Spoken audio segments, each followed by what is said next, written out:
Quiero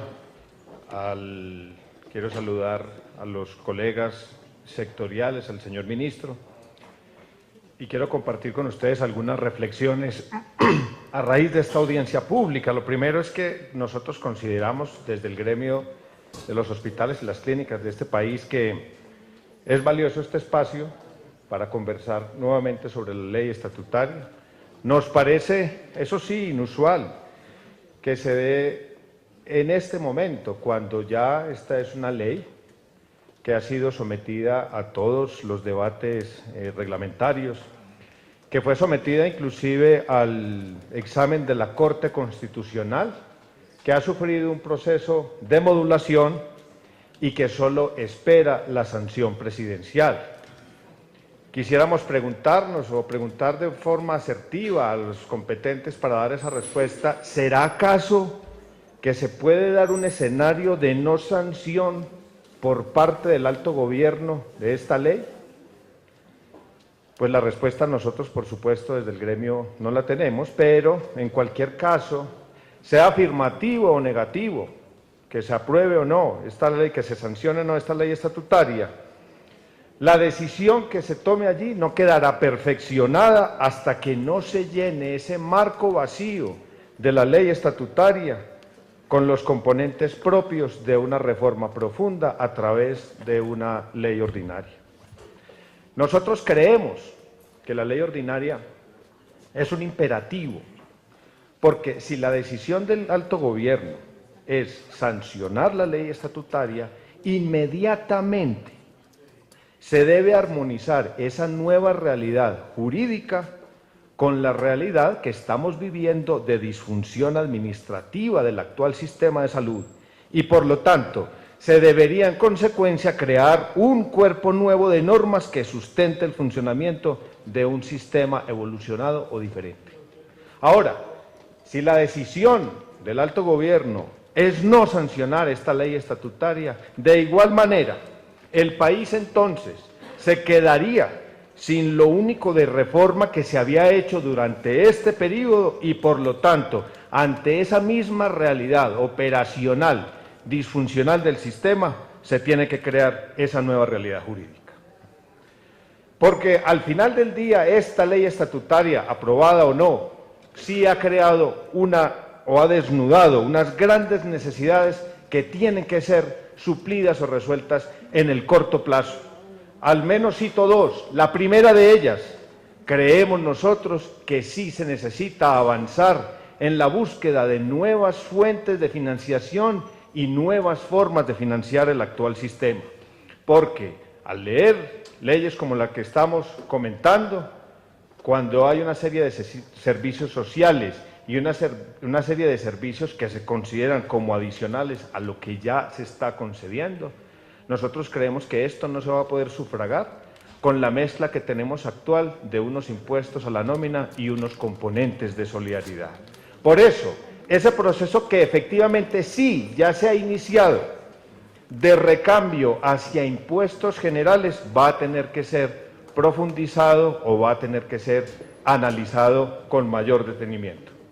Lo segundo, y ya respecto al modelo de atención, este sistema es un sistema netamente hoy asistencial, con una congestión importante, con una represa de servicios que se está acumulando, con un incremento de la demanda y con una población que tiene unas grandes expectativas de resarcimiento de servicios y deudas sociales atrasadas en el corto plazo.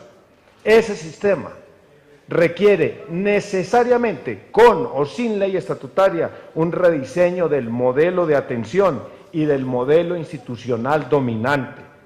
Quiero mencionarles además que hay una serie de mecanismos internos, como es la auditoría y como es el funcionamiento de las redes integradas de servicios de salud, que va a tener también que ser rediseñado en el inmediato futuro. Una cuarta reflexión que quiero compartir con ustedes es la siguiente. Evidentemente, la Corte Constitucional desactivó algunos de los mecanismos que los proponentes de la iniciativa habían generado como mecanismos de priorización y restricción. Pero es que eso es lógico.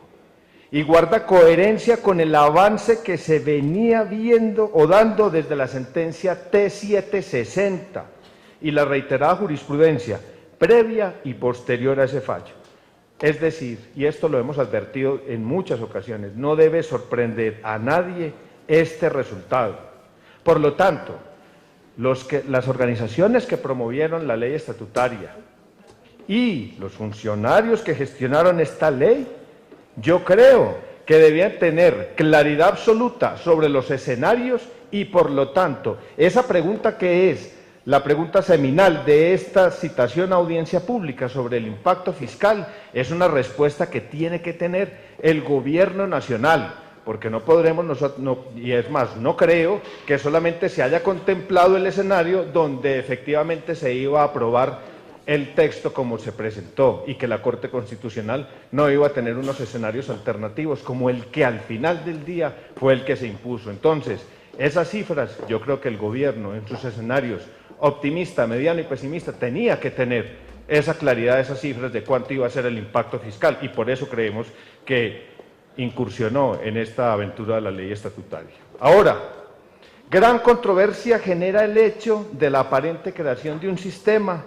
sin límites.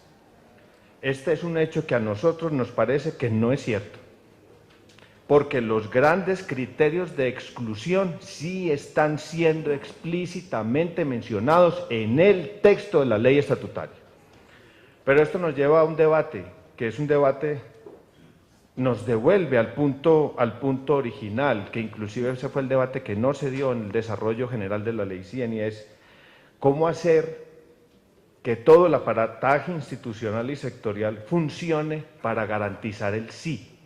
Para garantizar el sí recibo, el sí tramito, el sí autorizo, el sí resuelvo, el sí prevengo. Estamos haciendo un gran énfasis en tratar de legitimar el no. Nosotros como gremio hospitalario de este país hemos dicho, se debe garantizar el sí antes de entrar a legitimar el no. La política derivada entonces de esta ley estatutaria y de la ley ordinaria debería ser encaminada toda, y aquí es donde necesitamos nosotros que haya un cambio de la mentalidad de todo el sistema de salud, toda debería ser encaminada a conceder efectivamente lo que se requiere, haciendo énfasis en un concepto que es el óptimo. El óptimo no es ni más ni menos, el óptimo es darle a la gente lo que efectivamente necesita, con la oportunidad de vida, con el acceso oportuno, con la continuidad en la prestación del servicio y con la coordinación de todo el aparato institucional para que eso consiga resultados. Es decir, abordar el debate solamente para hablar de las exclusiones es un debate, desde nuestro punto de vista, es un debate simplista. Aquí lo que se tiene que imponer es el concepto del óptimo. Con toda seguridad la gente no va a pedir más de lo que necesita. Y esa es una de las falacias que se van generando alrededor de este debate. Es decir, con estatutaria y con ordinaria o sin ellas, la cruzada que nosotros deberíamos tener en el nuevo sistema de salud es un compromiso de todos nosotros como actores e intervinientes del sistema para respetar el nuevo marco que se dé, evitando las interpretaciones, y yo creo que esto es algo que se le debe pedir al Gobierno Nacional. Hay que tener claridad absoluta en las redacciones de los reglamentos que se vengan posteriormente para que aquí no haya lugar a la libre interpretación, que fue la que nos llevó a los puntos en los que estamos en día de hoy. Quiero concluir con lo siguiente, miren, creemos nosotros que las entidades que tienen la cifra con la presunción de legalidad para decir cuál es el valor del impacto fiscal de esta ley estatutaria son las entidades gubernamentales, Ministerio de Hacienda, Ministerio de Salud. Ellos son los que nos tienen que responder esa pregunta. Lo segundo, en un escenario con o sin estatutaria, nosotros creemos que se requiere una reforma de fondo a través de una ley ordinaria, y este es un llamado ingente que hace el sector hospitalario a esta Comisión Séptima del Senado. Esta ley nosotros creemos que sí genera criterios, la mayoría, estoy diciendo la mayoría, no todos, razonables, criterios razonables de exclusión. El esfuerzo debe ser encaminado de todos los actores a conceder los óptimos dentro de las prestaciones. Y primero se debería garantizar el sí antes de legitimar el no.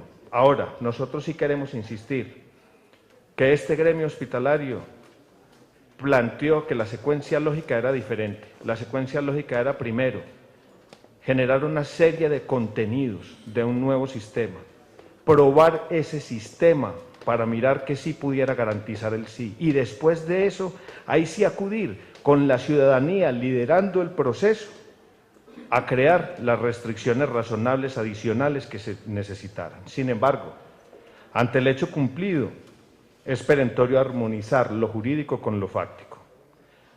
Para terminar, debo decir que no sobra recordar que el derecho a la salud es un derecho de segunda generación.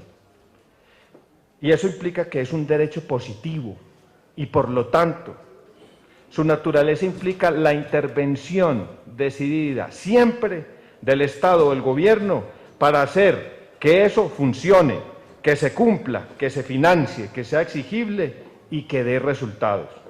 Yo creo que fue un sueño o una ilusión de algunos pensar que el derecho fundamental se podía tercerizar y que así podría funcionar satisfactoriamente. Este país ya ha probado durante 21 años este modelo. Yo creo, como gremio hospitalario responsable, que es necesario gerenciar nuevamente un cambio de modelo que construya, y hago énfasis en eso, que construya sobre lo logrado y elimine todo lo que es disfuncional. Muchas gracias, señor presidente.